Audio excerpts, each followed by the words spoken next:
Hi, everybody. Welcome to Into the Shadows with Sisters 3. Today is Friday, December the 11th, and I'm Teresa McClain. Tonight's show will be co-hosted by Regina Stewart and Rhonda Stone. We have a really interesting show planned tonight. We're going to be talking to Bill Bean. He's also known as a spiritual warrior. We've also decided to add a little segment to our show where we'll have kind of one of us spotlight what's going on out there in the paranormal community. We're going to be calling this portion of our show Para Community Highlights. This week's segment is going to be done by Regina Stewart. So on that note, I'm going to go ahead and hand that over to you, Regina. Hi, Bill. How are you doing? This is Teresa. Hi, Teresa. How are you? I'm great. We are so excited to have you here. Well, it's my pleasure to be on with you guys. Kind of tell our listeners who you are and a little bit about your story. Okay, well, that's fantastic. You've already covered the opening bases, so that's great. And, again, it's a pleasure to be on with you ladies, and thanks to everybody out there who's listening or in the chat rooms. And, my story is nothing short of a miracle. And for those who would question the existence of God, I would certainly suggest looking my story up, because God really has worked miracles, and he continues to work miracles for me to this very day. Thank him and praise him enough for what he's done for me and for what he continues to do. And as some of you may or may not know, my family was destroyed by demonic forces, and I was nearly destroyed as well. And I've written 3 books, and my story first came to prominence in 2006 on the A Haunting series, and it's one of the most watched and rebroadcasted episodes in the history of that series, and it's called House of the Dead. And so that's where it really all started as far as this story getting out to the public, and it's garnered worldwide attention, and to this day, I'm up till 4, sometimes 5 a.m. in the morning answering messages from people from all over the world. It's just absolutely amazing. But, in the first book, Dark Force, I wrote that it all began in 1970 when my family and I moved into a ranch-style home located in Glen Burnie, Maryland, in a community called Herondale. But it actually goes much further back than that. After I'd written the book, I found out that my mother had many paranormal, supernatural experiences in her childhood and her siblings as well. And I didn't know that while I was writing the book, because my parents have been deceased from an early age, for me in my childhood and going into my teen years. So I didn't know that, and it was a family member that came to me with that information. And then I discovered through some old family photographs that had belonged to my mother. And after she had passed, my sister had those photographs, and she gave me some of those in 2005. And when I was working on my first book, Dark Force, I had discovered these photographs, and some of these images were disturbing, to say the least. And if you visit www.billbean104.com, click on images, and then click on the paranormal supernatural images, and you'll see some of these for yourself. And the one photo that I'm referring to, it was taken in 1968. I was 2 years old. It looked to be, Christmas time, 1968. My sister was 11. She is seated to my left, and her far left is this gigantic hooded black figure. It looks to be 7 feet tall, and it's very, very clear in the photograph. And so that's the earliest known photograph of something supernatural being around me and in the photograph. So that's really where it began, to my knowledge. Who knows? It may have gone back as I came into this world. Who knows? I don't know that. But, again, in Dark Force, I say that it began there in the Glen Burnie home, but it actually goes much further back than that. And then I found out that a family member many, many, many years ago had actually conjured up these demonic forces, and it stayed on the family and caused a variety of problems. And then I believe that it actually led my mother and my family to that house where evil was already present and manifest. And that's why it was so severe for my family and I, because evil was already present and manifest there in the home, in the area. I have gone back to the area over the last several years as a deliverance minister on the behalf of others who were having problems in their homes. So there is no doubt that there is still an evil force and presence in that very area. So going back to the house was located at the bottom of a downhill cul-de-sac with a very long and deep ravine behind the house. And it had an ominous look and feel about it from the very beginning. And in the haunting episode, and I thank them so much for airing it, and I really appreciate it. Tricia Dozier is a very good friend of mine, and some others over there as well. And I've gone on to do several more episodes with A Haunting as a deliverance minister, and I thank them for that. But, their depiction of it wasn't entirely accurate. They have to do certain things for time constraints. And so in their episode, they portrayed me as being 7 years old when moving into the house. But the fact of the matter is that I was actually 4 years old when we moved into the house. And I'll never forget my first recollections of it. The house was had a very ominous look and feel about it. It was semi-dilapidated. My dad, William Sr., he was a master carpenter and a contractor, and he saw it as a restoration project, which he did quite a bit of work in restoring the house and the property and making it look good. But my mom, Patricia Bean, who was a homemaker, she was the first to have an experience in the house. And it took place not long after moving in. And my dad had taken us with him. I have an older sister, Patty, and a younger brother, Bobby. And my dad had taken us with him to my grandparents, his parents' house for the day to allow my mother what they thought would be peace to unpack some of those boxes and organize the way, put it together the way she wanted. And it was during the course of that she felt a presence come into the room. She thought that it was my dad sneaking back in to play a joke on her, and she spun around fully anticipating on seeing him and was hoping to shock him first. And to her shock, nothing was there. So as you can imagine, she was taken aback by it. She was perplexed. She was unnerved, all of those things, and was eventually able to collect herself and go back to doing what she was doing. And then one of the bedroom doors slammed shut. But yeah, my mom was the first to have an experience in the house, and after feeling the presence come into the room, she was upset by it and unnerved and perplexed, but was eventually able to go back to doing what she was doing. And then one of the bedroom doors slammed shut by itself, and that was enough to make her go outside and wait until we returned. So that's where it began. And if you, again, the house was located at the bottom of a downhill cul-de-sac, so if you went in through the front door, you would go into the living room area. The house had a very heavy feel on the inside, so it was equally as ominous on the inside and foreboding as it was on the outside.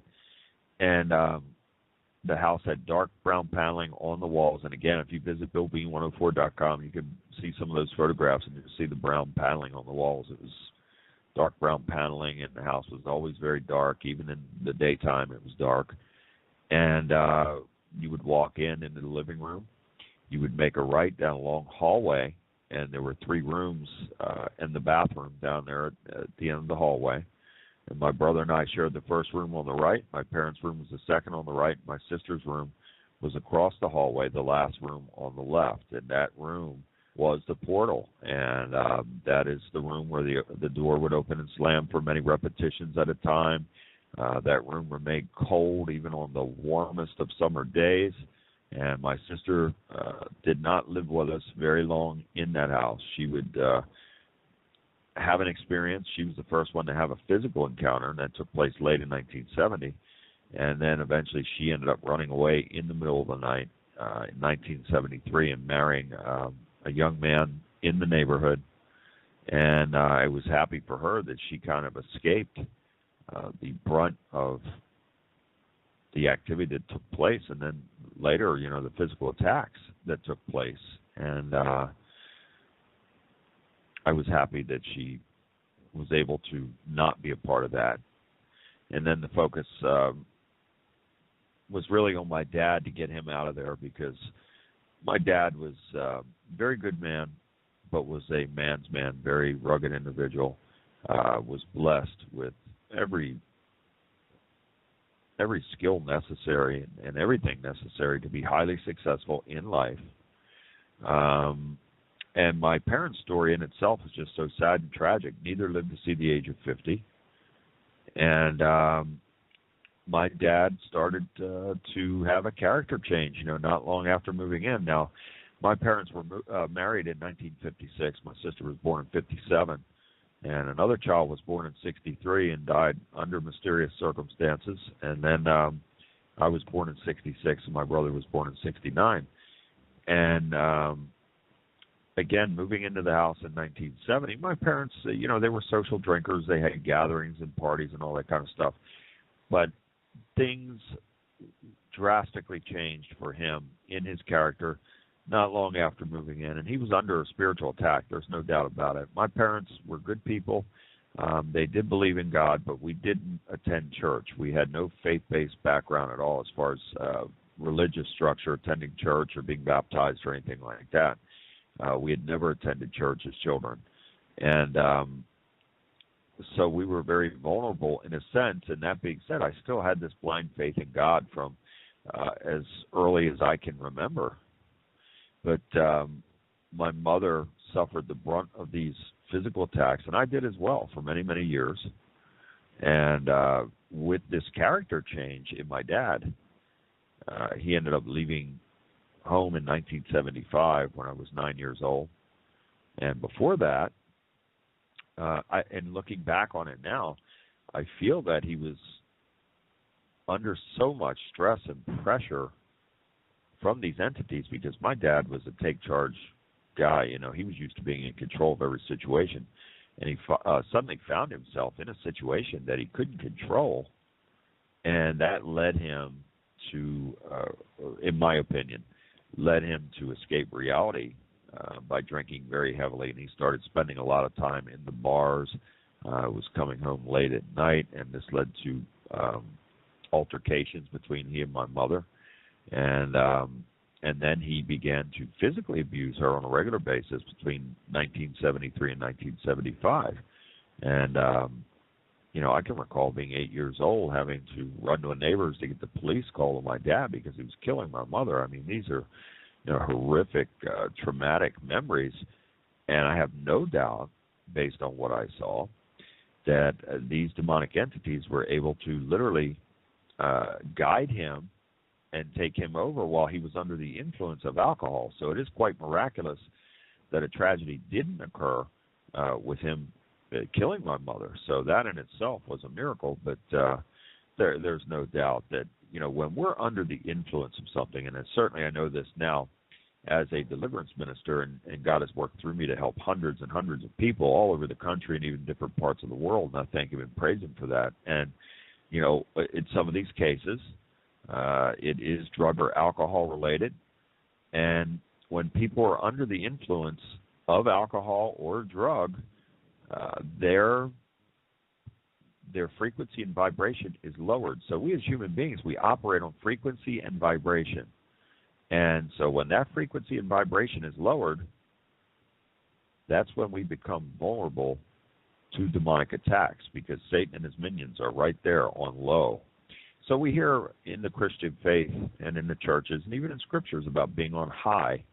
And people say, well, what does that mean, being on high? Well, that's what it means. We as human beings, we are operating on frequency and vibration. So when we are in the positive, when we have God with us and we have our strong connection with him, and I'm not talking about you can go to church 24/7, and that's a great thing, but if you don't have a real connection with God, then it's all for naught. And so the church starts with us, the church starts within us, and that starts by us having a super strong connection with God. And when we have that kind of connection, then we are on high frequency, high vibration, Everything is good. Everything is positive. Doesn't mean your life is going to be perfect because we all have a set of challenges in life. But what it does mean is that when we are living on high and living in the positive, we have faith. So we walk in faith, strength, and courage. I call that warrior mode.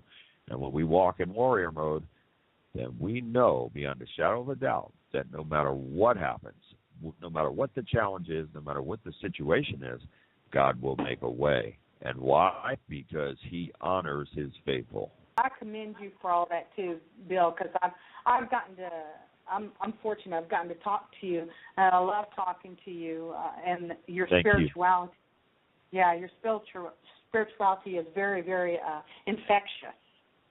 Well, I appreciate that. And again, I praise God for it because, we're not even scratching the surface in this story yet. We're just getting started, and the degree of suffering that I endured and my mother and other people, other family members, is off the charts. And as a deliverance minister who has been exposed to hundreds and hundreds of cases, I'm sorry to tell you that I have yet to run across any case that involved the amount of suffering over the amount of time that my family and I suffered. And I take no glee in reporting such a thing, but I'm being honest and truthful that there was such a lengthy time period of this just awful torment and physical abuse as well at the hands of these demonic entities. So when my dad left, we came under physical attack by these entities for a long period of time. And the most frequently asked question is,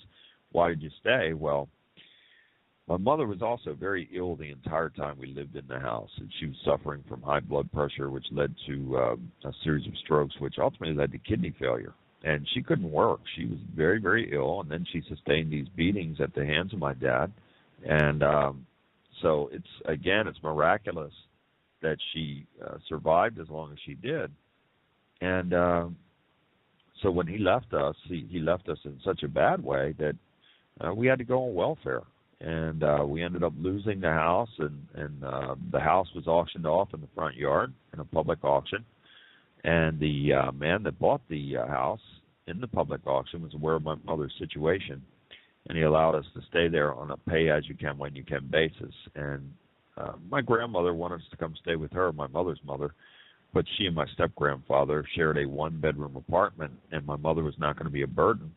And my mother's sister, my aunt, wanted us to come stay with her, but she had 8 children and a husband. And again, my mother was not going to be a burden to anyone. And furthermore, the longer we stayed there, as time went by, each and every one of us came under demonic attack and demonic oppression. We were all doing things that were way out of character during that time period. So that is the most frequently asked question, and that is my answer on it. And it's sad and tragic, but, the way I look at this is I could not be where I'm at right now had I not been there. So we all have a journey in life, and God certainly had a plan for me before I even came into this world, and that plan is unfolding right now. So as horrible and as cursed as my life was, it is twofold blessed now, and it is so far removed from me, it's almost like it happened to somebody else. So again, we see that God does work miracles.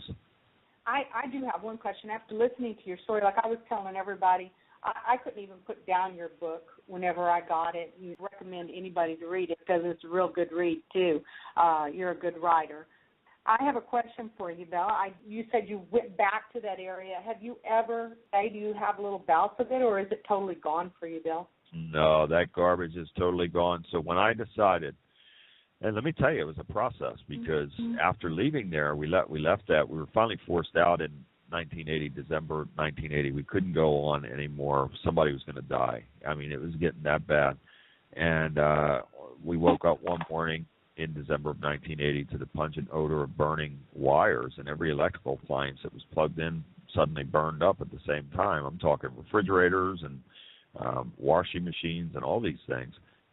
Yeah, it's still on. Okay. It went blank there for a second. But everything burned up at the same time on the same day, and the pets that we had over the years, dogs and other types of animals, they suffered as well, and they were being attacked and tormented as well, and some of them didn't make it, and some mysteriously died, some went insane, and on this day, my mother found one of my brother's pets in the cage dead, and I think that was enough to finally, she had a new man in her life at that time, and so we ended up leaving there and moving in with him.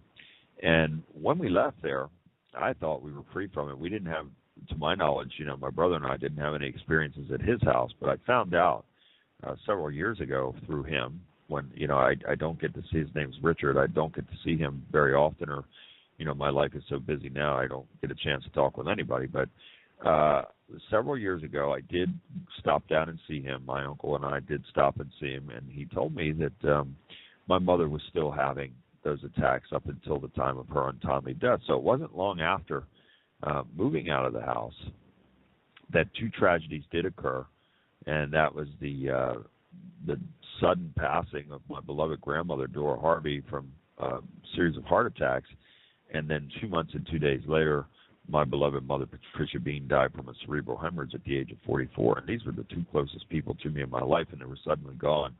And interestingly enough, I actually had a premonition about this, I would say probably 6 months before it happened.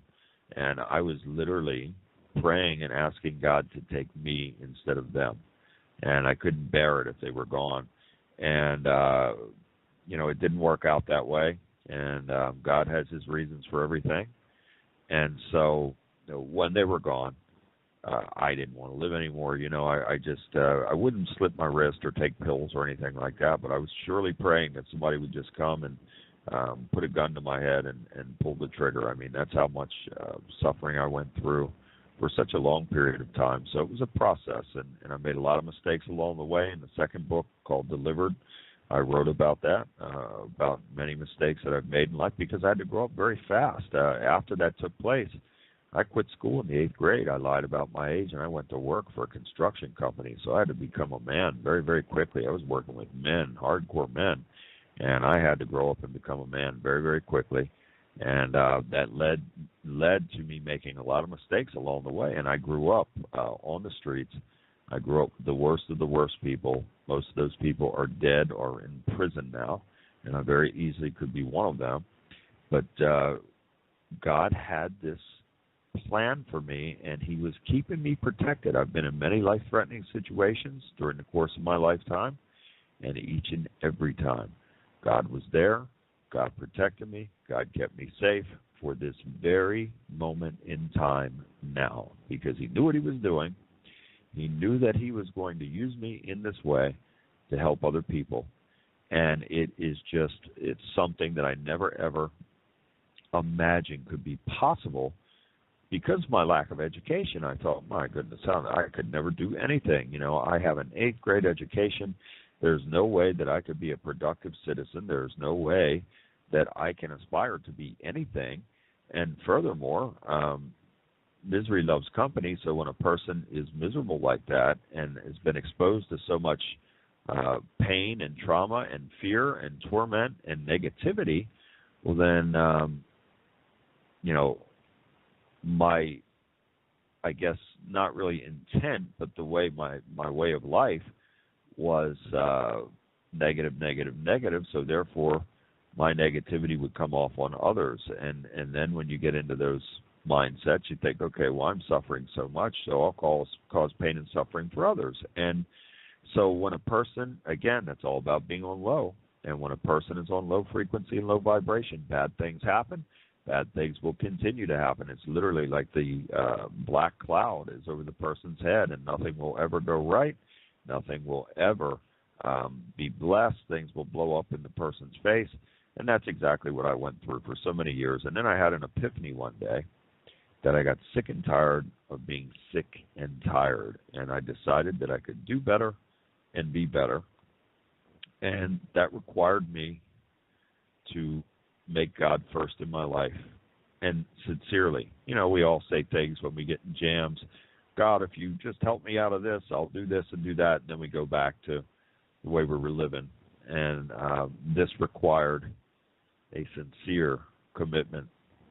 And that's exactly what I did. I decided to make God first in my life, and the closer I drew to God, the more opposition I got from the enemy, and many life-threatening things. It's all in delivered, from being on the wrong end of a gun several times to having mysterious illnesses that could have been life-threatening, and God took that off of me and from me each and every time.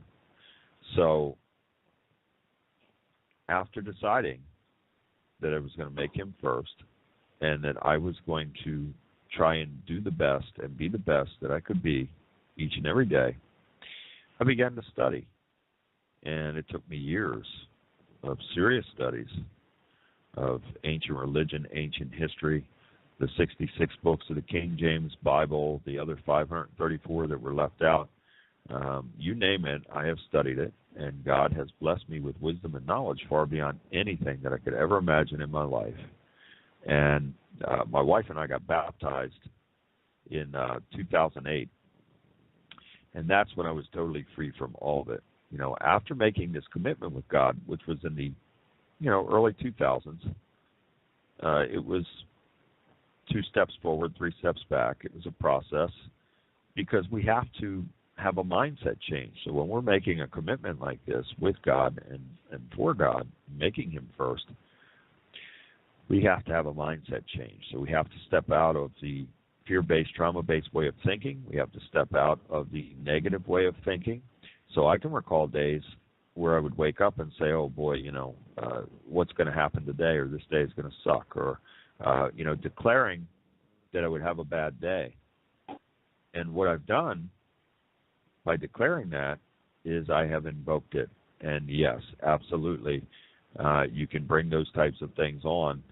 And so now, living on high, living in the positive, living in warrior mode, as I do today, I declare victory in each and every day. I refuse to lose, and I am in warrior mode 24/7, and I am moving forward, never backward, and I am a holy bulldozer for God.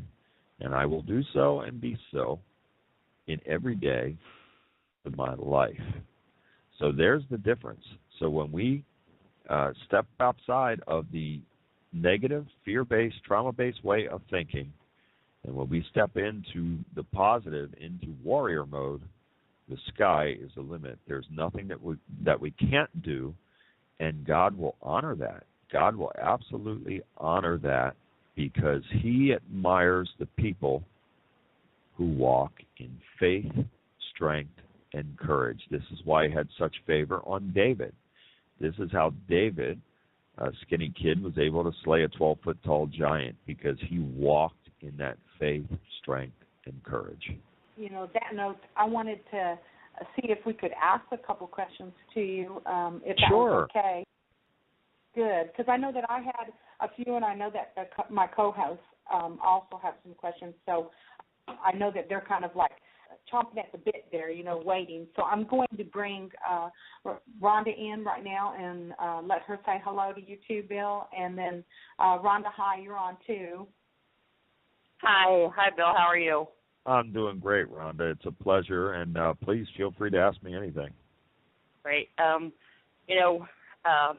One of the questions that I had to you, and I strongly believe this, do you believe that if God has a higher calling for your life, like a purpose for you, do you believe that Satan will try that much harder to bring that person down in order not to complete, what God has planned for that person? Or do you just think it's just random? Question about it, and it's happened many times in my life, and now it happens to some of my clients that try to move forward, and so I have to, I'm a very busy man, and I travel all the time, every week, all over the country, but I still have to keep in touch with clients to try and help them to move forward out of, the way they were thinking and into this new mindset. And you better believe the enemy tries to do anything from moving forward and moving closer to God and realizing the plan that God has for their life. So you're absolutely right. It's a great question. And another thing you were saying was that the higher frequency and you living in a positive life. And, I always tell my my grandson, who I'm raising, I tell him, good boys get good things and bad boys get bad things, but that's what that's based on. No, You put out a positive vibration out there, that you're going to attract the positive, and if you put out the negative vibration, it's going to attract negative. And I think just like you were saying, I think the demons are attracted to that. No question about it. That's where they are, on low frequency, low vibration. And, when we go into those realms and those depths, nothing good is going to happen from it, that's for sure. Agreed. So my last question is to you, do you have like a certain faith that you are based out of, or is it like a non-denominational, or? Yeah, it's non-denominational.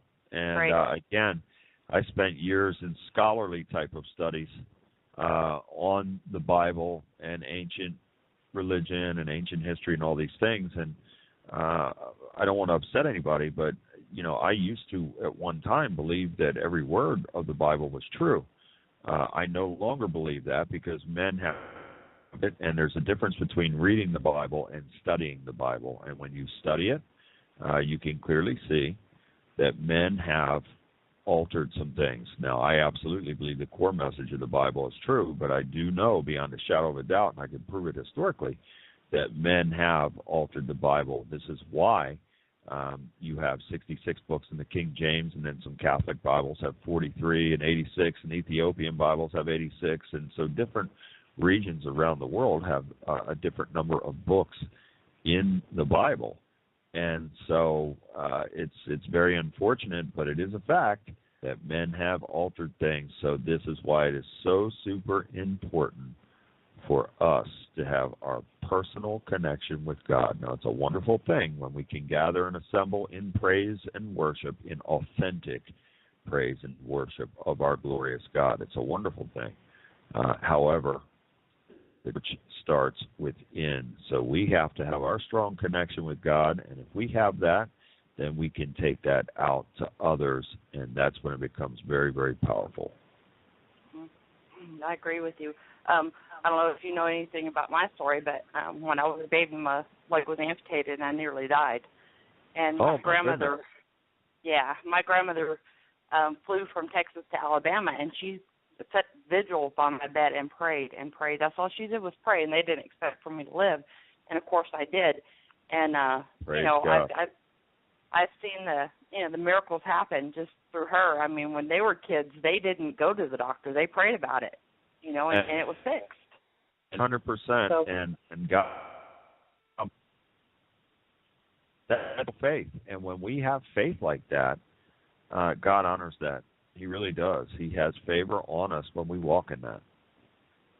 Well, I can tell you, she had an amazing presence, and there was nobody that had more faith than my grandmother that I've ever come across. But talking to you has been really, really, really good, and thank you so much for coming on tonight. And no, it's my really honor and pleasure.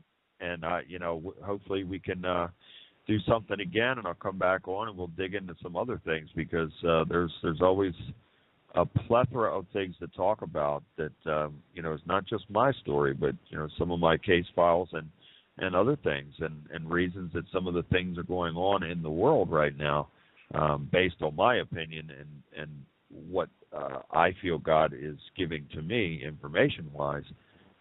We live in a time like no other now, and I'm not trying to scare anybody, but I am telling you in all sincerity, now is the time for somebody who may be on the fence about, making God first, or is God real, or should they faith. I'm strongly urging you to do so, because now is the time. And life is a gift. So we are not promised tomorrow. So we need to make the most of each and every day. I agree with you 100%. Teresa, did you have some questions? Yeah, hi, Bill. I'm back here. I'm sitting here listening, and I'm like, I'm in awe. You made a comment, and my sister is listening. She's in there on the phone line. I can see her name. And you had said, we all have our own personal connection with God. And she said those exact words to me today. We were talking. And we praise God again. I mean, you got your confirmation there that your sister said the very same thing today, and so you have confirmation on it. And if I were to walk into someone's home as a highly decorated scholar that has written up teen books, and there's nothing wrong with that. That's a wonderful thing. Knowledge is power. But if I'd never had a personal experience, then there's no way that the client could relate with me or to me. Because when people suffer traumas like this, they don't easily open up. And it takes a person who has been there in order for these people to trust and open up. Otherwise, forget it.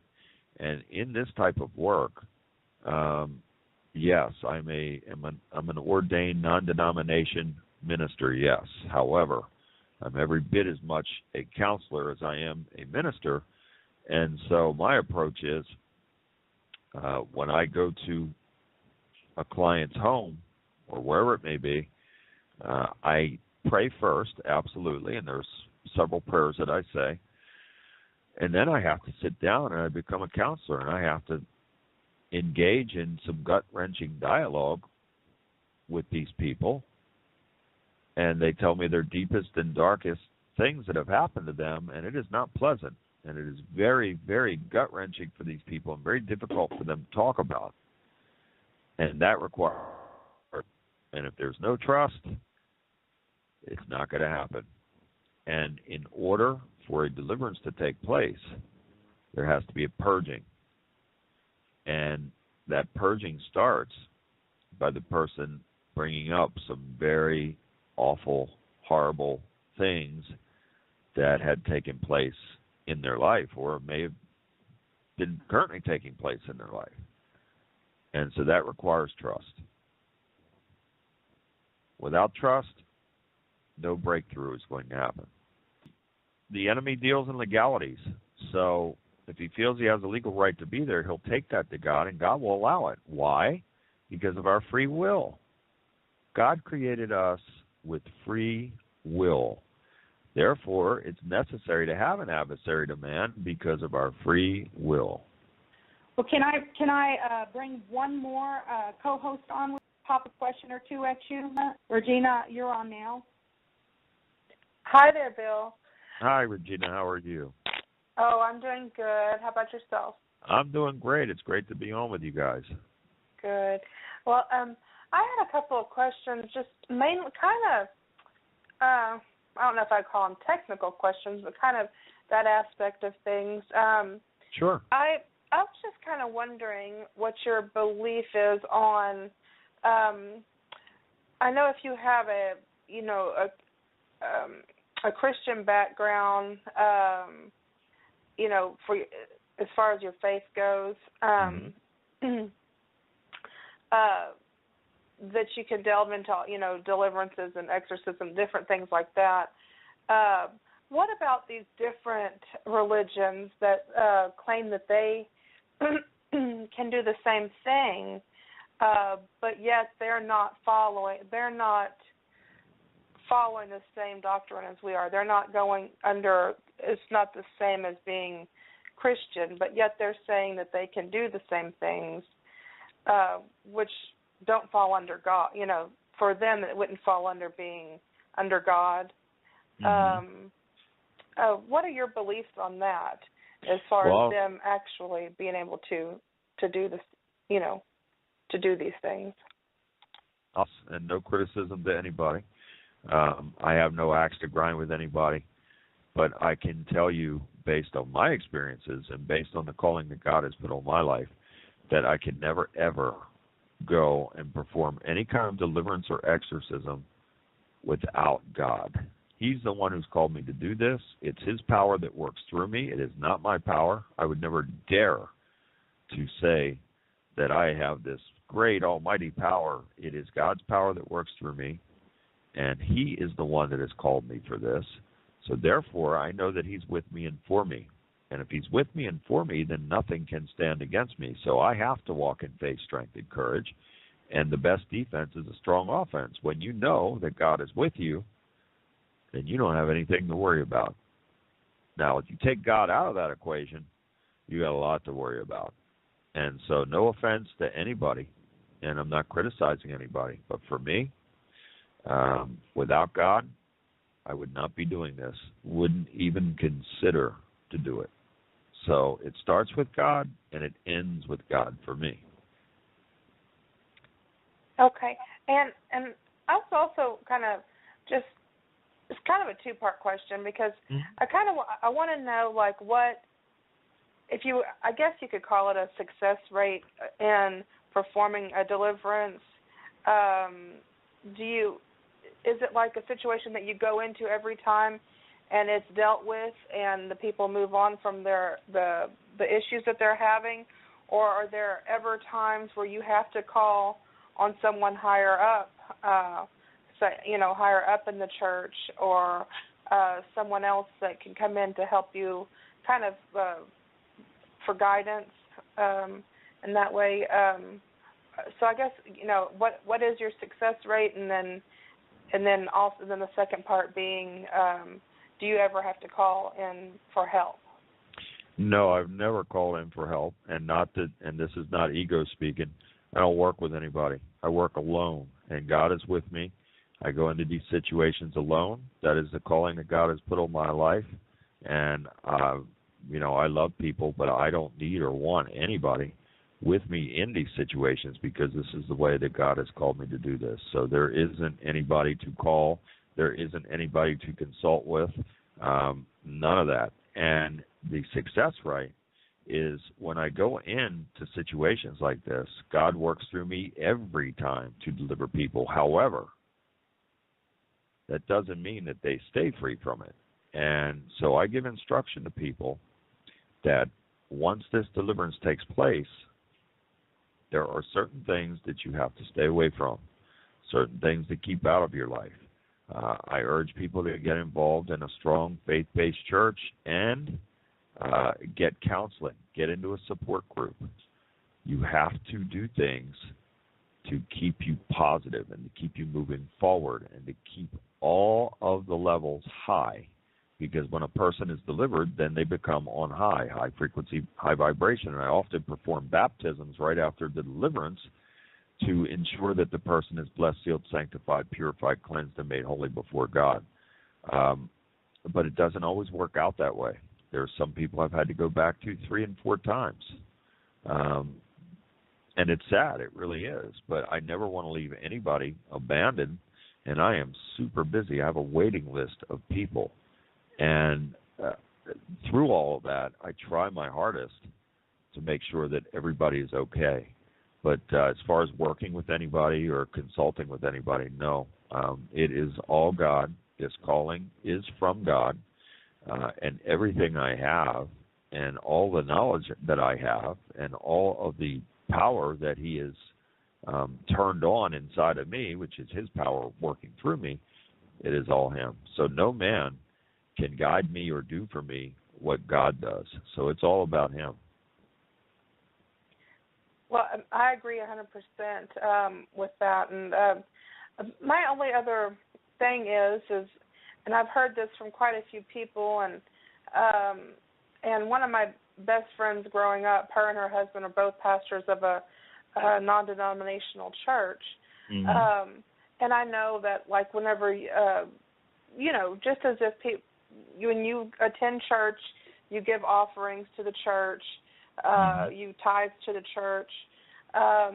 What for your services through, your works through God, what are do you have a fee, or do you have is it based on kind of just the tithing aspect? Like, do people tithe to you, or how does that work for you?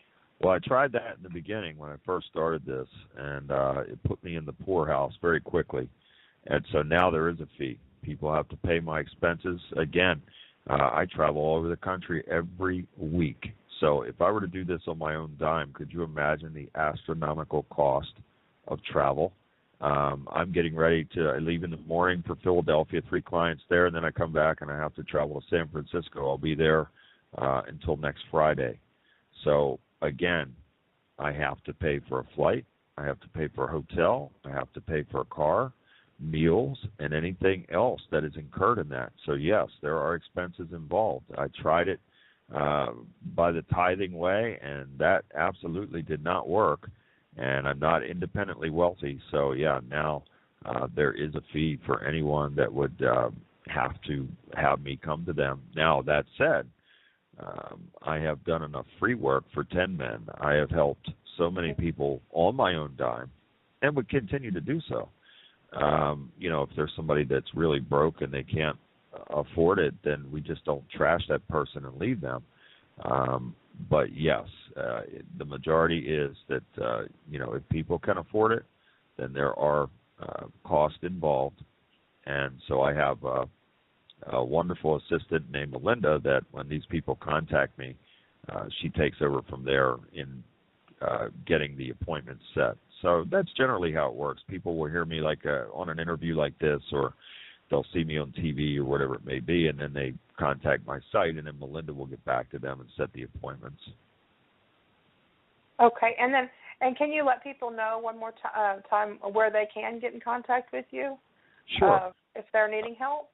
Absolutely. I guess the best site to get a hold of me, I have several websites, but BillB104.com, you can visit there and see everything that you need to see, and it talks about my services and my e-kit about who I am and what I do, and then the contact as well. So when you visit there, just click on contact, and there's a form there, and just fill the form out and send it, and then Melinda will be getting back to you. Well, thank you so much, Bill. I just you're just a very uplifting and just great person for doing, following your calling and doing the work that God has set you forth to do. I didn't want it. I was like Jonah. I thought, there's no way. I'm not worthy to do this. How in the world can somebody like me do something and make a positive difference for somebody? So I very much did not want it. But the calling was so strong on my spirit that I could no longer ignore it. And so that's when I took the steps to really engage in serious studies, and then became a non-denominational minister. And then it just went from there. And now there's nothing that I'd rather do with my life. I mean, it's the I can't describe it. Knowing coming out of a situation that would be horrible, and I have been in many horrible situations, and coming out and knowing that God worked through me to help someone and help change their life is just the greatest thing. Well, thank you so much. Thank you as well. God bless you. Can they create a entity out of that anger that starts targeting them in the same kind of manner? Is that something that you've ever dealt with? All the time. I deal with it all the time. And a lot of this work is marriage-related problems and family dynamics that, whether it's through drug abuse or alcohol abuse or, domestic issues, whatever it may be. And the enemy and his minions are right there. Why? Because they feed off of fear, anger, all types of confusion, all types of negative emotions. It is their food. So when we eliminate the negativity, we are literally starving the enemy out. You hear the story of people will go, man, you're grouchy, and your grouchiness is kind of like making me feel that way. Whatever you put out, other people take in, and then you're exactly right.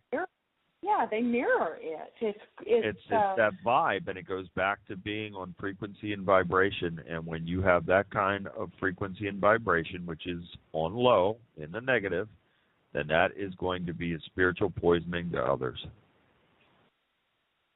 So fear, trauma-based way of thinking, and they're in the negative, then they are on low. And when they're on low, a variety of dramas and problems will follow them everywhere they go.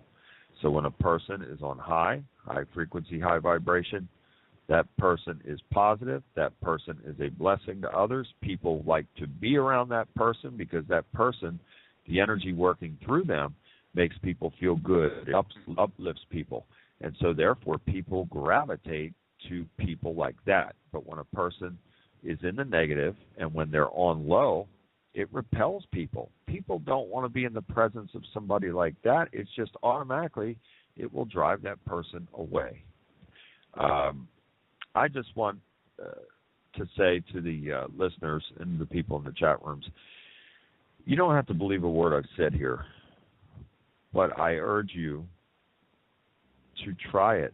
Try and have a personal connection with God. Pray first and then study. Study anything and everything, because knowledge is power, and power perceived is power achieved. And God says, my people are destroyed for lack of knowledge. So it is very important that we arm ourselves with knowledge. We thank you so much. Like I had told you before, whenever you agreed to do this for us, that we're kind of new to this, and so we're kind of reaching out. And what a great, great person you have been to agree to do this for us. And I love listening to you. I love talking to you, and you're one of my friends and always will be. And I appreciate you being here tonight. It's my honor and pleasure, and I hope all of you have a wonderful Christmas and wonderful holiday season, and may 2016 be a fantastic year for everybody. And I look forward to coming back again, and we'll talk about some other topics the next time. I mean, there's other things. This goes very, very deep. There is absolutely a satanic seed line on this planet, and they know who they are, and this goes all the way back to the beginning in Genesis in the Bible. And I'd like to talk about that the next time, and how this ties into the things that are taking place on this earth currently. And it's a very deep subject. It's a very controversial topic, but I'll tell you, it is certainly thought-provoking. Oh, no, we would love to do that. So, definitely I'm going to be getting with you on that. Fantastic. So have a safe journey, and we appreciate it again, and we will be looking forward to having you real soon back again. Awesome. Can't wait. And God bless all of you. And again, thank you so much, Teresa, and have a wonderful 2016, and Merry Christmas to all of you. And now I want to take the last few minutes here. We did thank him and everything. It's been was a pleasure for him to be on here. I want to thank both of my co-hosts, too, Regina and Rhonda. You're amazing, and you were amazing tonight. I love you both. Until then, all of us here from Into the Shadows with Sisters 3, we want to wish each and every one of you a very Merry Christmas, and most of all, we want to wish you a Happy New Year. Blessings to everyone out there, and we're going to go ahead and end the show on that note, and to all, a good night.